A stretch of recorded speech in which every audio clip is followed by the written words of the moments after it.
Bentrovati in diretta, spazio dedicato all'approfondimento della salute, in particolare quest'oggi parliamo di stili di vita sani e quindi l'importanza di adottare abitudini salutari, e le armi più valide per combattere le malattie sono senz'altro appunto gli stili di vita sani, e il modo per diventare anche protagonisti attivi del nostro benessere. Ne parliamo in compagnia degli specialisti di ORAS, l'ospedale riabilitativo di alta specializzazione di Motta di Livenza. In particolare con noi la dottoressa Maddalena Chizzolini, responsabile dell'unità operativa semplice di riabilitazione pneumologica. Ben trovata, dottoressa. Grazie dell'invito. Do il benvenuto anche alla dottoressa Elena Contessotto, fisioterapista. Ben trovata. Buongiorno, bentrovati. E in collegamento con noi c'è la dottoressa Monica Morao, dietista. Buongiorno e ben trovata anche a lei, dottoressa. Buongiorno a tutti. Allora, parto da lei, dottoressa Chizzolini, prima di addentrarci nel tema di quest'oggi, che può sembrare anche, insomma, di poco conto, banale, in realtà poi capiremo l'importanza di adottare stili di vita sani per la prevenzione delle malattie. Le chiedo di raccontarci un po' com'è strutturata l'unità operativa semplice di riabilitazione pneumologica, di cui lei è responsabile. Allora, la riabilitazione pneumologica è una delle 3 specialità dell'ORAS in ambito riabilitativo. Ci sono quella neuromuscolare e quella cardiologica. La riabilitazione pneumologica conta all'attivo circa 500 cicli riabilitativi l'anno, divisi in ricoveri diurni, la maggior parte, 360, e 160 invece ricoveri ospedalieri. È una delle poche realtà riabilitative pneumologiche del Veneto e è una realtà e un intervento abbastanza strategico nel paziente con patologia respiratoria cronica, perché si colloca appunto come intervento dopo una riacutizzazione tipicamente di malattia, ed è lì che proprio segna lo spartiacque, perché può fare la differenza sulla prognosi di questi pazienti. Ecco. È un approccio multidisciplinare, multiprofessionale, per questo che adesso mi trovo qui anche con le mie colleghe a parlarne, in cui il paziente si trova proprio al centro di un processo in cui diversi professionisti cercano di dargli i giusti input per far sì che la patologia di cui è affetto, una patologia cronica, venga compresa e gli si diano un po' le armi per cercare di conviverci e con meno disabilità possibile. Ecco. Certo. Per questo uno dei capisaldi della riabilitazione è proprio l'educazione del paziente. E questo è fondamentale. Noi lo ripetiamo sempre, l'ospedale riabilitativo di alta specializzazione di Motta di Livenza è un punto di riferimento per la riabilitazione dei pazienti complessi, e pensate che arrivano pazienti da tutta Italia e che qui davvero possono trovare dei percorsi estremamente personalizzati e un team di professionisti con grande esperienza. Riabilitazione pneumologica di cui abbiamo parlato ancora di più durante il periodo molto complesso del Covid, no, dottoressa? Sì, ne siamo venuti abbastanza fuori ultimamente, ma durante il Covid proprio siamo stati abbastanza utili, diciamo, ai pazienti che venivano dimessi dagli ospedali per acuti, poi per cercare di reintrodurli nella loro vita quotidiana e nella dimissione a domicilio. Certo, ecco. anche perché appunto abbiamo parlato spesso, gli strascichi dovuti al Covid portavano poi ad avere necessità di una riabilitazione pneumologica. Stili di vita sani, quanto è importante quindi adottare abitudini salutari per la nostra salute e per il nostro benessere? Sembra un tema banale, molto banale e semplice, però in realtà spesso ci dimentichiamo di quanto sia importante, insomma, fare questi piccoli passi. Allora, in realtà ci si dimentica anche molto spesso che noi siamo fatti di respiri, no? E quindi noi respiriamo continuamente, ma ci dimentichiamo di farlo. E per questo dobbiamo essere uno dei capisaldi proprio dei consigli che si possono dare a una platea vasta di ascoltatori, è quello di cercare sempre di fare di capire che cosa si respira. Stiamo respirando fumo di sigaretta? Sappiamo che è molto nocivo, perché è una delle cose che possiamo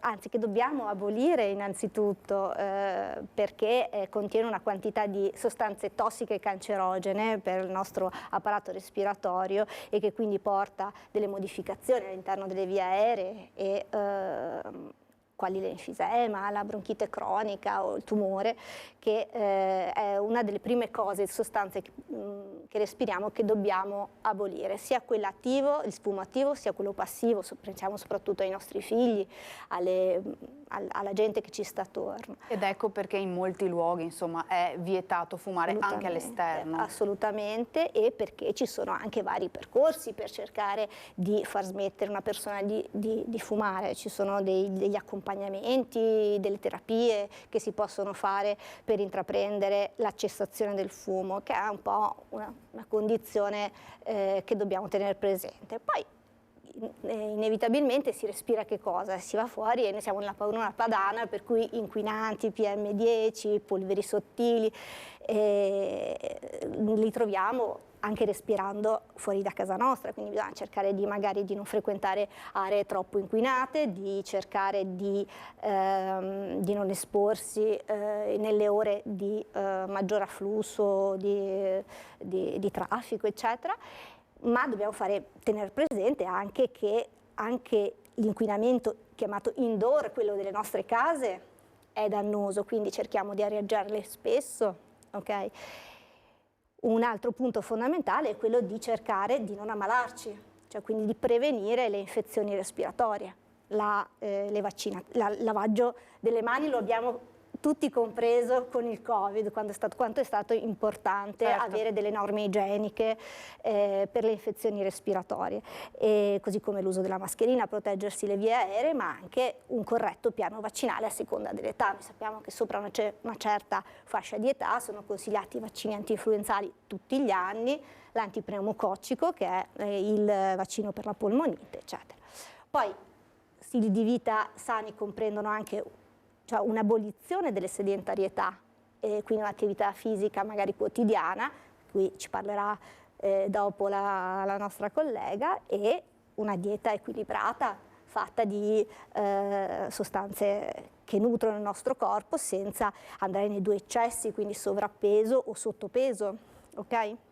E anche su questo, insomma, c'è molto da dire. So che ci sono ospiti che parleranno allora di questo. passo la palla alla dottoressa Contesotto, perché insomma l'attività fisica è fondamentale.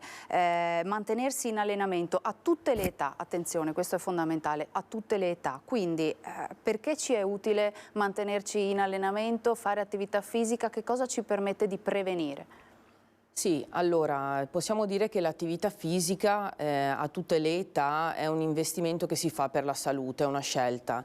Quella di intraprendere quotidianamente dei percorsi di attività fisica, o perlomeno quando possibile, è veramente un investimento a lungo termine ed è un percorso di prevenzione che inizia sicuramente in giovane età. I campi di prevenzione sono veramente vasti, potremmo quasi arrivare a pensare a dire che l'attività fisica è un metodo di prevenire quasi tutto, nel senso che è una modalità di prevenzione sia delle patologie cardiorespiratorie, appunto come faceva riferimento la dottoressa, ma anche ci aiuta a gestire le patologie croniche, metaboliche.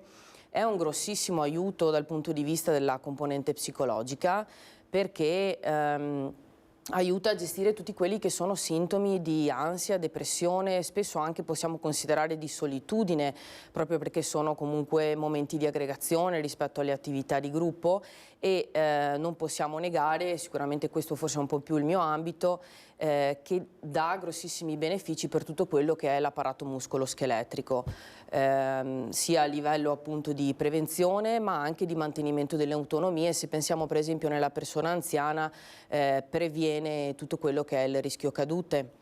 Quindi diciamo l'ambito di prevenzione, il beneficio che può dare l'attività fisica è veramente molto ampio. L'Ordine Mondiale della Sanità tra l'altro ci dice, proprio per invogliarci ad abbandonare la sedentarietà, che viene considerata attività fisica tutto quello che è movimento a carico dell'apparato muscolo-scheletrico e che di fatto comunque comporta un dispendio energetico. Mi trovo estremamente d'accordo con questo, perché se pensiamo a quante persone sono sedentarie, il concetto è veramente che intanto partiamo, cominciamo, basta muoversi e fare qualche cosa, e quindi in questo modo, secondo questa definizione, di fatto concepiamo come attività fisica gli spostamenti per andare al lavoro, come impieghiamo il nostro tempo libero, quindi vale un po' tutto, diciamo. Come riabilitatore devo dire anche che nell'ottica di favorire il movimento è molto importante pensare un pochino però anche alla personalizzazione dell'allenamento. Quando una persona sceglie un tipo di allenamento o siamo noi a proporlo, all'interno del programma che pensiamo per questa persona è indispensabile tener conto non solo della componente motoria e quindi degli obiettivi fisici che ha la persona, tenendo conto delle problematiche possibili o no, preesistenti dal punto di vista clinico, che possono essere banalmente il dolore piuttosto che delle patologie preesistenti, ma è molto importante considerare anche tutta quella che è la parte psicologica e comportamentale del paziente.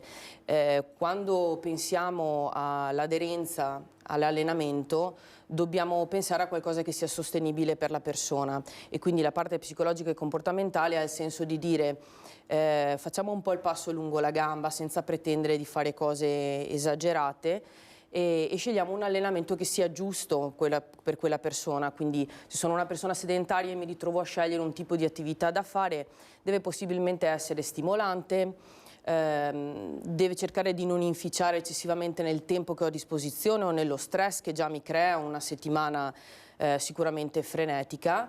E mi viene da dire, qui entro un po' in un argomento che è più che altro della mia collega, mi viene sempre in mente l'esempio un po' della dieta.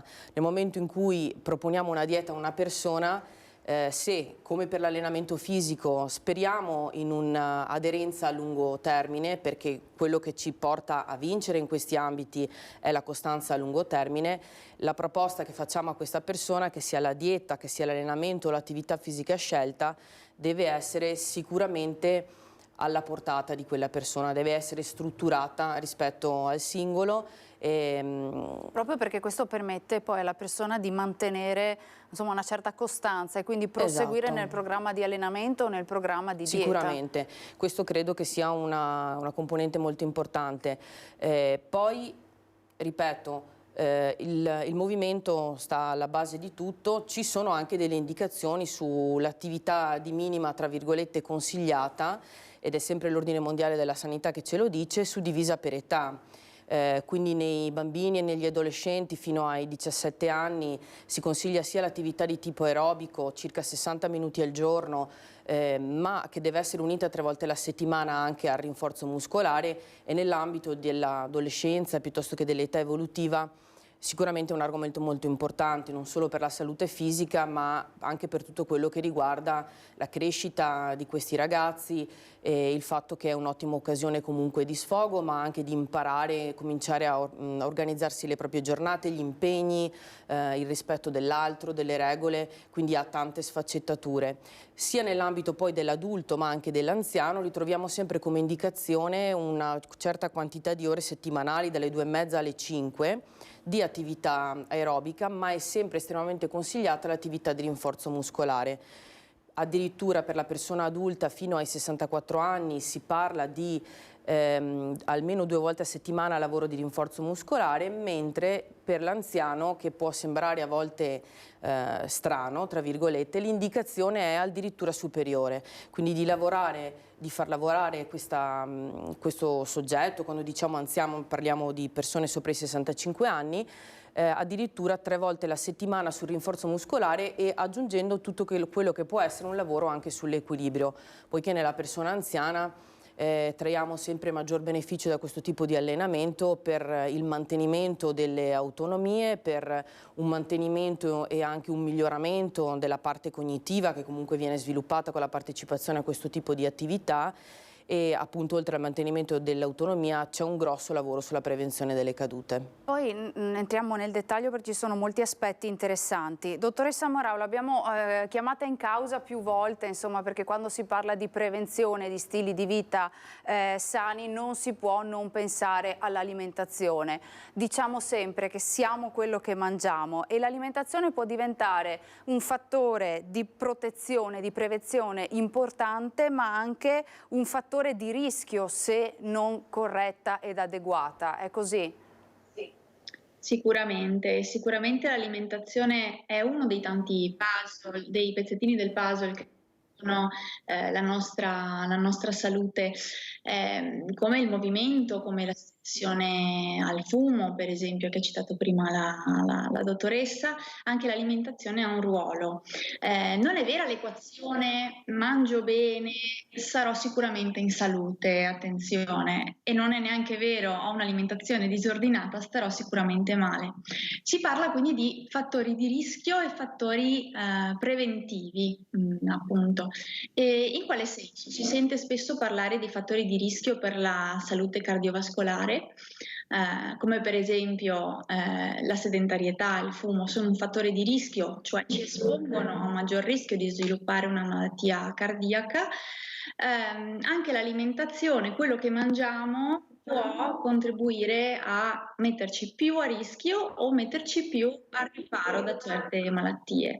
Malattie che sono malattie cardiache, ma anche metaboliche, come per esempio il diabete, ma anche il declino cognitivo subisce più o meno delle modifiche in base alla qualità della nostra alimentazione. Quando parlo di fattori protettivi all'alimentazione, parlo di una serie di nutrienti che ci vengono dagli alimenti, da una varietà, ecco, di alimenti che contribuisce a far funzionare bene il nostro organismo. In particolare non esistono dei singoli alimenti che da soli sono in grado di determinare la nostra salute, ma esiste un insieme di alimenti che nella loro varietà ci danno tutto quello di cui abbiamo bisogno. In particolare come pattern alimentare, stile alimentare protettivo per la salute, da ormai 60 anni è stato individuato dal punto di vista della ricerca scientifica essere la famosa dieta mediterranea, di cui sappiamo tanto parlare. La dieta mediterranea non è un nome da copertina, diciamo, non è un'invenzione di marketing, ma appunto è un qualcosa che ci arriva da 60 anni di studi. Da come è composta la dieta mediterranea? Beh, sicuramente uno spazio essenziale è dato a tutti quelli che sono i prodotti della terra, quindi i vegetali, gli ortaggi, la frutta e la verdura.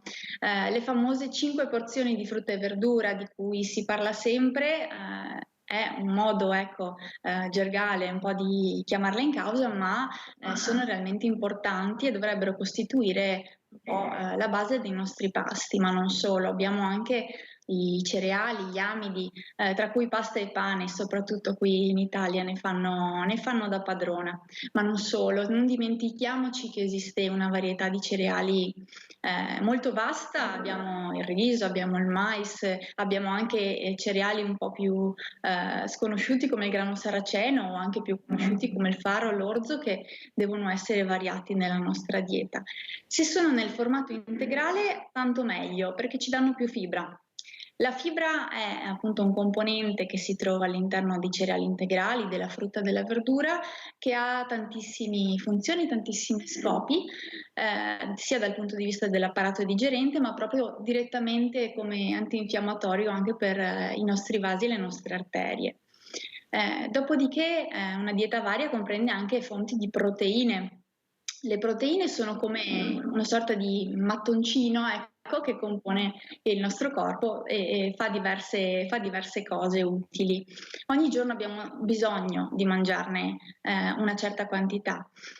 Questi mattoncini sono anche i costituenti dei nostri muscoli, quindi anche andando avanti con l'età, l'anziano non deve dimenticarsi di mangiare un po' di fonti di proteine. Ma quali sono queste fonti di proteine? Innanzitutto ricordiamoci che per la dieta mediterranea i legumi, quindi i fagioli, i ceci, i piselli, le lenticchie, le fave, poi abbiamo anche la soia, solo che qui in Italia è diciamo meno consumata, sono la prima fonte di proteine anche per una dieta onnivora, cioè che considera sia la carne che il pesce come alimenti, quindi non è solo appannaggio di chi segue una dieta vegetariana o vegana, ma anche per chi sceglie di mangiare tutti gli alimenti non deve dimenticarsi, ecco, dei legumi, quindi piatti della nostra tradizione, la pasta e fagioli mi viene da pensare, ecco, sono benvenuti all'interno di una sana alimentazione. Siamo nell'orario giusto, dottoressa, per parlare di queste cose, ci sta venendo anche un po' fame. Il piatto del mangiar sano, brevemente, lo abbiamo visto anche nelle immagini, come deve essere composto?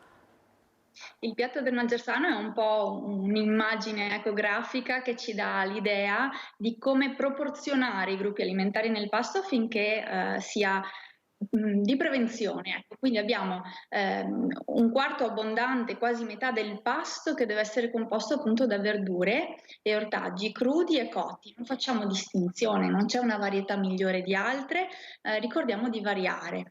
Dopodiché abbiamo un quarto di porzioni di appunto cereali, di fonti di amidi, quindi non abbiamo paura degli amidi, ma quindi appunto la pasta, il pane o il riso, delle patate, se siamo di fretta dei crackers, ecco, quindi degli amidi possibilmente integrali. E dopodiché abbiamo la nostra fonte di proteine, che può essere appunto i legumi, la carne, meglio se fresca, meglio se magra, il pesce, i formaggi e le uova. La frutta fa parte anch'essa di un'alimentazione sana, anche se non è obbligatorio inserirla al pasto, 2-3 porzioni di frutta al giorno sono importanti. Tutto ciò condito con cosa? Con buon olio di oliva extravergine, che è il grasso migliore che possiamo, diciamo, assumere, e acqua sicuramente. Grazie insomma perché ci ha raccontato questo piatto del mangiar sano, come deve essere composto. Spesso capita che ci dimentichiamo e quindi eccediamo da una parte o dall'altra. Noi ci fermiamo per una brevissima pausa di pubblicità, torniamo tra pochissimo perché abbiamo tanti temi da trattare ancora, e quindi come allenare la forza ma anche la costanza, come dicevamo insomma il sapersi anche motivare, e poi insomma i comportamenti corretti a tavola anche per una buona digestione. Ci fermiamo per qualche istante, a tra poco.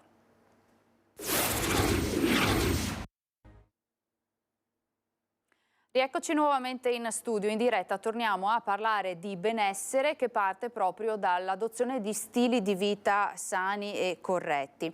Riparto da lei, dottoressa Chizzolini, perché alcune volte insomma, il primo campanello d'allarme che ci fa presagire insomma, che c'è qualcosa che non va o che quantomeno ci mette un po' in allerta è il rimanere senza fiato. Come va preso, come va un po' pensato questo sintomo che proviamo? Allora, partendo dal presupposto che un po' a tutti capita una volta, cioè qualche volta nella vita di rimanere senza fiato, le emozioni giocano un ruolo fondamentale in questa cosa, o dopo un esercizio intenso, e non sempre è legato a patologia, insomma. In generale però è importante capire che rimanere senza fiato, come diciamo noi in gergo avere la dispnea, cioè un senso di affaticamento, un discomfort legato alla respirazione, può essere un campanello d'allarme che non dobbiamo sottovalutare. Non dobbiamo sottovalutare, lo dico e lo sottolineo, perché soprattutto nei fumatori molto spesso si sente dire sì, mi manca il fiato quando faccio una rampa di scale, però sai, io fumo. In realtà non bisogna sottovalutarlo, perché questo potrebbe essere il primo campanello d'allarme di una patologia respiratoria cronica sottostante che si chiama bronchite cronica ostruttiva o BPCO. Soprattutto se il soggetto in questione che avverte questa dispercezione legata alla respirazione, magari la mattina ha un po' di tossetta, magari ha superato i 40 anni, magari ha delle bronchiti ricorrenti durante la stagione invernale, allora ecco, quello è un campanello d'allarme soprattutto per la bronchite cronica, e non deve dimenticare di dirlo al dottore, che è il primo nostro filtro, chiaramente il medico di base, per essere poi indirizzato agli specialisti giusti. Un altro sintomo invece che si lega alla dispnea, magari però in pazienti più giovani, può essere il respiro, si dice sibilante, cioè accompagnato dai fischietti, dalla tossetta secca, soprattutto quando si fa uno sforzo, quando si passa dal caldo al freddo, si sente un odore intenso, magari ci risveglia precocemente la mattina, e questo è tipico per esempio dei soggetti asmatici, quindi l'età magari è minore, l'insorgenza è minore, ma non sempre, e magari sono soggetti anche allergici, e quindi questa tossetta, questa mancanza di fiato potrebbe essere legata appunto all'asma bronchiale. Oppure ci sono delle dispnee magari che si accompagnano, soprattutto nei soggetti più anziani, a cianosi delle labbra, o vuol dire la colorazione bluastra delle labbra o delle estremità, che possono sottendere a un'insufficienza respiratoria, e quindi anche questo è meritevole di un approfondimento specialistico. Poi c'è tutta una serie di dispnee che si avvertono di notte, che sono i risvegli improvvisi con la mancanza di fiato, con senso di soffocamento, che magari in un soggetto che russa gran parte della notte, o che la moglie dice che ha qualche pausa respiratoria, potrebbero essere il campanello d'allarme di una sindrome delle apnee notturne, che anche questa è di interesse pneumologico. Ecco. Quindi tutta una serie di sintomi, che sono quelli della dispnea, si possono facilmente mettere con altri fattori e contestualizzare, e lo specialista o il medico di base può fare delle valutazioni perché il paziente possa essere riferito alla giusta diagnostica. Ecco. Quindi è importante non sottovalutare mai nemmeno un sintomo che ci sembra normale, magari lo abbiamo da tanto tempo e ci sembra appunto di conoscerlo, abitudinario, sì, ma una cosa non va sottovalutato. che è molto così interessante sarebbe sempre cercare di mettersi alla prova, cioè quando uno sforzo che in circostanze normali, o che insomma in un recente passato non ci provocava tutto questo affanno, invece ha cominciato ad essere diverso, cioè ha cominciato a dire no, beh, piuttosto di fare le scale magari prendo l'ascensore, oppure non riesco più a stare al passo con un mio coetaneo in una passeggiata che magari faccio per piacere. Un campanello d'allarme da non sottovalutare. Potrebbe accendersi una lampadina, insomma, da approfondire. Dottoressa Contessotto, prima parlavamo di allenamento, parlavamo di quante volte alla settimana l'attività fisica, in base anche all'età della persona, ma qual è il tipo di allenamento corretto, insomma migliore, diciamo così, da scegliere per ottenere dei benefici grazie all'attività fisica, e quindi un miglioramento del proprio benessere oltre che dello proprio, insomma, fisico e organismo? Sì, allora le attività migliori, diciamo, ce le indica sempre l'Ordine Mondiale della Sanità. Come dicevamo prima, troviamo sempre fra le attività consigliate questi due tipi di attività, quindi l'attività aerobica e quella sul lavoro del rinforzo muscolare, l'allenamento della forza muscolare. La troviamo in tutte le fasce d'età ed è sempre consigliata da un minimo di 2 volte alla settimana a 3 volte alla settimana per l'anziano. Quindi possiamo dire, ecco, che queste due categorie di allenamento sono sicuramente quelle più consigliate, dalle quali si può trarre il miglior beneficio possibile sotto tanti punti di vista e aspetti. Allora, diciamo che per rincuorare un pochettino tutti, sono attività che vanno bene per tutti e che nella nostra pratica riabilitativa tra l'altro utilizziamo tutti i giorni per una svariata tipologia di pazienti, che il paziente sia appunto cardiologico piuttosto che respiratorio, appunto come diceva la dottoressa. L'ambito dell'allenamento aerobico e della forza per noi è una pratica quotidiana. Abbiamo anche qualche immagine, chiedo a Francesca Pezzo e Alberto Pivetta in regia di insomma, mandarci queste immagini, sì, che insomma sono degli esempi di quello che si può fare. Sì, allora diciamo che queste immagini mi sono molto care, ecco, Perché purtroppo c'è un preconcetto abbastanza diffuso sulla questione dell'allenamento della forza nella persona più anziana. Si pensa sempre che un allenamento della forza debba comportare per forza degli allenamenti estenuanti, estremamente faticosi, adatti solo a persone molto giovani, toniche o agli sportivi. In realtà le persone che ci traggono maggior beneficio sono proprio le persone che superano i 65 anni, che rischiano di perdere l'autonomia per le attività quotidiane di tutti i giorni, quindi salire le scale, portare le borse della spesa, prendere in braccio un nipote. E quindi anche per noi riabilitatori è molto importante dal punto di vista dell'educazione in generale trasmettere questo messaggio e questo concetto. Non deve spaventare, ecco, perché è veramente un tipo di allenamento per tutti e alla portata di tutti, che noi sponsorizziamo il più possibile. Di fatto, quando si pensa a un allenamento per una persona che supera i 65 anni, bisogna pensare a qualcosa che di fatto fatta a casa o in palestra, quindi a volte possono essere anche attività di gruppo che favoriscono l'aggregazione per persone di una certa età, non fanno altro che riprodurre quelle che sono le attività quotidiane in una modalità diversa.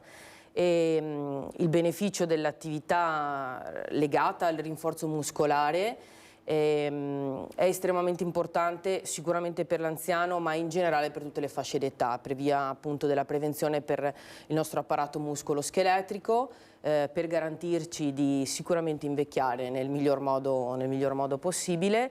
Ecco, questi sono alcuni esempi del fatto che un allenamento di forza non deve comportare per forza cose particolarmente complicate. Sono sempre d'accordo sul fatto che è giusto comunque personalizzarlo. Ogni individuo, insomma, ha bisogno di un allenamento che sia individualizzato rispetto alle sue esigenze, e quando andiamo oltre una certa età, magari anche in presenza di problematiche di dolore o patologie associate, però direi che insieme all'allenamento aerobico, l'allenamento di forza, allenamento che richiede comunque 48 ore di pausa tra una seduta e l'altra rispetto all'attività aerobica che può essere svolta tutti i giorni, è decisamente un toccasana per il futuro. In 2 minuti di video abbiamo visto, insomma, stiamo vedendo una grande varietà di esercizi. Certo. Anche questo è un aspetto fondamentale, no? Perché poi Certo. bisogna variare, mantenersi, insomma, nella variare e motilità. soprattutto sì, adattare appunto anche il tipo di esercizio che vogliamo proporre rispetto alle esigenze della persona stessa. Nel caso dell'anziano è giusto magari, oltre a fare un'analisi generale, una valutazione della persona, indagare anche quali sono le esigenze stesse della persona.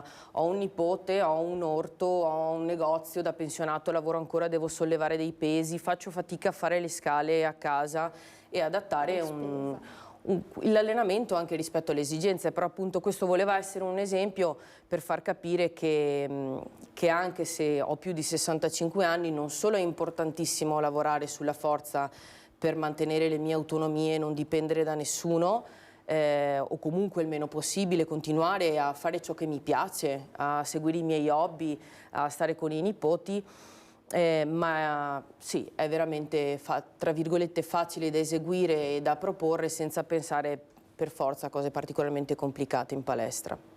Hanno più vitalità di me, devo dire più forza di me, che ho 36 anni, ma insomma, battute a parte, bisogna anche andare un po' oltre quelli che sono i preconcetti, come dicevamo prima, della terza età, delle persone con un'età avanzata. Sicuramente, sicuramente. E ripeto, appunto, noi abbiamo piacere, insomma, di portare avanti quella che è l'educazione sull'allenamento della forza, perché appunto tocca tanti aspetti della persona. Sicuramente appunto va sempre abbinato all'allenamento aerobico di cui parlavamo prima, che invece può essere svolto tutti i giorni, con allenamenti che devono essere di almeno mezz'ora, preferibilmente con una fase di riscaldamento e di defaticamento, e nell'attività aerobica diciamo che possiamo pensare praticamente a qualsiasi tipo di attività, da quelle più specifiche come la cicletta, la bicicletta, il tapis roulant, piuttosto che esercizi a corpo libero, andare a fare una camminata a passo svelto, il Nordic Walking, che è un'attività che proponiamo anche al paziente pneumologico e cardiologico in ospedale. Sono due cose diverse, ma che sicuramente insieme, abbinate, ci permettono di ottenere il miglior risultato possibile dal punto di vista della qualità della vita e dei benefici benefici sulla salute. E poi credo anche l'importanza di imparare una serie di esercizi che nell'impossibilità di poter andare in palestra e farsi seguire da un fisioterapista, una persona può in qualche mantenersi modo, e riprodurre sì, anche a casa, nelle proprie condizioni, nei propri spazi. Dottoressa Morao, abbiamo capito un po' quella che è l'educazione, ecco, all'attività fisica. Vorrei parlare con lei di educazione ai comportamenti corretti da tenere a tavola e quindi non so, anche come fare, che cosa mangiare, che cosa non mangiare per avere una buona digestione, insomma, che anche questo riguarda le persone anziane ma non solo, insomma tutti noi. Allora, ancor prima di cosa c'è nel piatto è importante vedere l'ambiente che ci sta attorno alla tavola, perché influisce poi in quella che è la digestione e quindi anche nella comparsa di eventuali gonfiori, reflussi, disagi, insomma, legati al mangiare. Quindi l'ambiente è molto importante, anche se si è da soli, come ad esempio nel caso dell'anziano che però è autosufficiente e si prepara il pasto, è importantissimo che si prepari la tavola, quindi curare anche il momento dell'alimentazione proprio anche per stimolarlo a anche avere più piacere, ecco, nel momento in cui si mangia, anche perché si vanno ad evitare situazioni in cui si mangiano in piedi gli snack che si trovano, ecco, nella dispensa e quindi viene meno tutto il discorso sul piatto sano che viene fatto prima. Quindi essere possibilmente in un ambiente, anche ad esempio in pausa pranzo, mangiare in un ambiente dedicato dove si mangia soltanto, quindi evitare magari se possibile la scrivania e avere un tempo per il pasto dedicato. Dopodiché è importante anche l'abbigliamento quando si mangia, perché avere dei pantaloni o qualcosa che ci stringe molto a livello della vita dell'addome, anche questo può rallentare la digestione, può darci anche dei dolori piuttosto fastidiosi, quindi è bene quando si mangia avere un abbigliamento per quanto possibile comodo e confortevole a livello addominale. Dopodiché è importante anche la masticazione, ecco, se ne parla sempre, ma non se ne parla mai abbastanza perché il tempo che impiego per il pasto è importante per diverse ragioni. La digestione inizia dalla bocca, no? Lo si sente dire spesso ed è vero perché di fatto gli enzimi presenti nella saliva già iniziano a digerire gli amidi per esempio di pasta e pane e favoriscono la formazione poi del bolo alimentare che una volta arrivato allo stomaco viene, ecco, digerito più in fretta, più facilmente e ci evita molti disagi. Dopodiché rispetto a cosa c'è nel piatto, i volumi. I volumi sono importantissimi. Cosa vuol dire? Ognuno ha un proprio volume più o meno tollerato del pasto. Chiaramente, se avrò bisogno di un volume un po' maggiore per saziarmi, la componente, ecco, del piatto sano, intesa come una buona componente di verdura, è sicuramente utile a saziarmi, proprio per la presenza della fibra, ma anche di tanta acqua. Diversamente, se ho una capienza, un volume tollerato a livello di stomaco molto ridotto e magari devo fare un'attività impegnativa, quindi ho bisogno di energia, ridurrò la porzione di vegetali, di ortaggi subito dopo, perché altrimenti non avrò abbastanza energia, ma abbonderò magari in quella che è la parte degli amidi, dei cereali. I volumi sono importanti anche appunto per chi ha una digestione un po' delicata. Tanta verdura è sconsigliata per chi ha gonfiore addominale, a volte anche nel reflusso può avere il suo ruolo. Ecco, chi soffre di reflusso, per esempio, acquisirà una propria autonomia, nel senso che si valutano di volta in volta quali sono effettivamente gli alimenti che danno più fastidio, però in linea di massima sicuramente evitare le bevande alcoliche, il caffè a digiuno, soprattutto le bevande gassate possono anche queste aiutare a creare, ecco, questo disagio. Anche le spezie, alcune spezie possono dar fastidio, il pepe, il peperoncino. Anche il cacao, a volte, spesso in tanti pazienti, ecco, scatena il reflusso. Dopodiché è molto a tolleranza individuale, ecco, quello che dico sempre ai miei pazienti: non escludete di base gli alimenti, ecco, a rischio, ma vedete sulla base di come è andato il vostro pasto con quell'alimento presente, come è andata. Poi sappiamo che il collegamento testa, emozioni e pancia è reale, ecco, e quindi anche lo stato emotivo della persona al pasto influenza sicuramente la digestione. Dopodiché Le chiedo questo, dottoressa Morao, la interrompo per farle una domanda, insomma, perché sul cibo, sull'alimentazione, sulle diete se ne leggono e se ne dicono di tutti i colori. C'è ancora qualche fake news che non abbiamo ancora capito, o c'è ancora qualcosa da sapere sull'alimentazione, sul buon cibo, su quello che ci fa male, su quello che ci fa meno bene, insomma? Ecco, proprio anche il discorso alimento che fa bene, alimento che fa male, in realtà non trova un reale fondamento scientifico, perché è la dose che fa il veleno e non esistono alimenti proibiti, no? Anche per esempio l'immaginario di una ciambella zuccherosa, industriale, con molto sale, grassi saturi, conservanti. Per quanto non possa essere, ecco, ricca di questi alimenti di cui non abbiamo realmente tanto bisogno, è pur sempre un alimento che può in questo caso piacerci, può pagarci, e quindi faccio un esempio: la domenica mattina vado a fare una passeggiata con gli amici e mi fermo al bar e prendo il cornetto alla crema. Alla fine è salute anche questa, voglio Lo dire. sdoganiamo quindi il cornetto alla crema e un dolcetto ogni tanto. Prendere tutti i giorni a merenda e poi magari Chiaro. alla sera prendere le patatine, perché non riesco a costruirmi un'alimentazione che di base è organizzata e sana, ecco. Poi ci sono tantissime fake news, sì, in attivo purtroppo. Va di moda anche un po' come argomento. Quello che suggerisco è, soprattutto nel web, per esempio, banalmente, se il sito parla di cosmesi, cioè una persona non gli verrebbe mai in mente di andare dal ferramenta a chiedere un consiglio alimentare. Eppure su internet ci sono dei siti che parlano di tutt'altro e offrono magari l'angolo in cui danno il consiglio alimentare. Ecco, in questo caso rizziamo un pochino le antenne e cerchiamo di perlomeno capire qual è la fonte dell'informazione. Chiarissima. Immagino che anche nel vostro ambito ci siano delle fake news, no? E, insomma, nel web a volte non è così semplice orientarsi e capire che cosa è vero e che cosa no? Sì, allora diciamo che adesso questo è anche un momento storico in cui la questione del fitness è particolarmente diffusa e spesso quindi ci sono programmi di lavoro legati appunto al dimagrimento piuttosto che all'ottenere diciamo, un aspetto fisico particolarmente Penso fit. anche alle tantissime app che esistono, che Esatto. ci insegnano come fare attività motoria. Esatto, allora diciamo che se da una parte abbiamo un concetto estremamente corretto per combattere la sedentarietà, che l'importante è comunque muoversi e considerare movimento tutto, dove appunto l'importante è non stare sempre seduti ma cambiare posizione, fare due passi, sfruttare il fatto di poter fare le scale, di andare al lavoro in bicicletta, magari a piedi.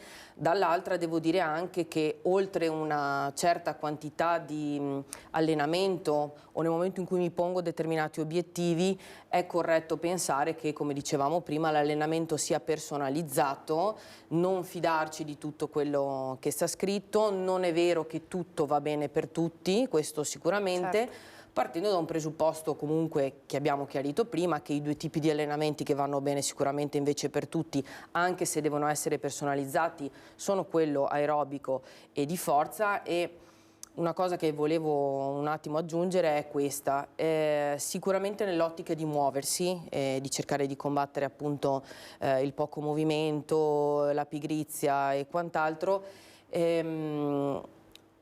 ci sta comunque alla base il fatto che dobbiamo essere un pochino disposti a fare fatica, a fare un po' di sacrificio. Non vorrei passasse un messaggio diverso. L'importante è però sapere che il benessere viene dalla costanza nel tempo, a lungo termine, e di conseguenza appunto affidarsi magari a un programma che ho trovato su un'app piuttosto che su internet. Che ci spiega come dimagrire in 30 giorni. In 30 giorni va oltre le mie possibilità, non è adeguato a me, è troppo, magari soprattutto se parto da zero e non ho fatto niente fino a quel momento. Non garantisce un'aderenza a lungo termine, quindi sì, deve essere personalizzata, sì, è giusto scegliere una cosa, un'attività che riesco a fare nel mio tempo libero rispetto alle possibilità che ho, rispetto a quanto già è piena la mia settimana e a quello che mi piace fare, piuttosto che impormi un allenamento appunto preconfezionato che trovo perché mi garantisce un risultato in un mese, tenendo però presente che nel limite di scegliere una cosa all'interno del tempo che ho, che non mi stressi eccessivamente, che possa essere stimolante e piacevole, devo mettere in considerazione che un po' di fatica e farla. di spirito di sacrificio va tirato fuori. Rispetto, questo sì. Poi lì potremmo discutere sulla percezione di fatica che ognuno di noi ha e quindi... Ecco, qui si apre un discorso estremamente ampio che riguarda soprattutto diciamo anche i nostri pazienti, ma diciamo che per le persone in generale nel momento in cui si sceglie un allenamento o vi viene proposta un'attività o comunque scegliete di percorrere la strada del cammino, della bicicletta o di qualsiasi altra cosa, la propria percezione di fatica vi deve dire che sì, sto facendo la cosa giusta se lo sforzo è moderato intenso, quindi se non ha la stessa intensità che ha andare in passeggiata a comprare il pane, perché ovviamente non può essere la stessa cosa, ma la percezione di fatica personale va sempre e comunque rispettata, per questo ognuno ha un livello di attività aerobica e di fatica che è personale. Ecco, insomma, l'importanza di personalizzare il lavoro da fare con ogni persona. Il web ci viene sicuramente in aiuto perché spesso ci rende a portata di mano le informazioni e ce le rende accessibili, però come dicevamo prima, quando sentiamo un po' mancare il respiro e guardiamo sul web, non è che ci si rassicura proprio tanto. No, infatti adesso l'accessibilità che hanno determinate informazioni sul web non ci aiutano, noi medici non aiutano neanche i pazienti perché qualsiasi persona guardando su internet può farsi una diagnosi vera o falsa che sia e quindi angosciarsi. Il web però ci permette di sentirci più vicini perché ci connette, per esempio, penso alle associazioni dei pazienti, per cui noi abbiamo per esempio l'associazione pazienti di PCO e quando appunto ci siamo associati è partito anche un programma molto carino dei pazienti in cui ad ognuno veniva dato un contapassi. E dopo si è creato naturalmente un gruppo che si automotivava ed è stato molto aggregante perché pazienti con patologie simili che tendono per la patologia stessa a autoisolarsi, a autolimitarsi, il fatto di potersi aggregare anche in realtà tra virgolette virtuali perché certo. Ci si sente attraverso gruppi WhatsApp oppure però come motivo che avevano erano proprio questo contapassi che li accomunava, devo dire è stato un esperimento riuscitissimo e molto gradito dai pazienti che ha come protratto gli effetti della riabilitazione perché partivano tutti in riabilitazione poi gli si affidava a questo contapassi quindi sapevano la percezione giusta della dispnea da sforzo che un certo grado di fatica bisogna farlo sotto sforzo, li avevamo educati che certi tipi di fatica premiano alla lunga perché uno dei circoli viziosi che bisogna rompere nelle patologie respiratorie è proprio quello: mi costa mancanza di respiro, evito di fare una cosa e più mi costa e più evito e quindi si riduce tutto a un handicap. Certo, e insomma questo è stato fondamentale anche per mettersi una bella esperienza in rete. Ecco. Certo. Siamo in chiusura, io ringrazio la dottoressa Maddalena Chizzolini, responsabile dell'unità operativa semplice di riabilitazione pneumologica. Grazie alla dottoressa Elena Contessotto, fisioterapista, e a Monica Morau, dietista, che abbiamo avuto in collegamento Skype. Grazie anche a lei, dottoressa.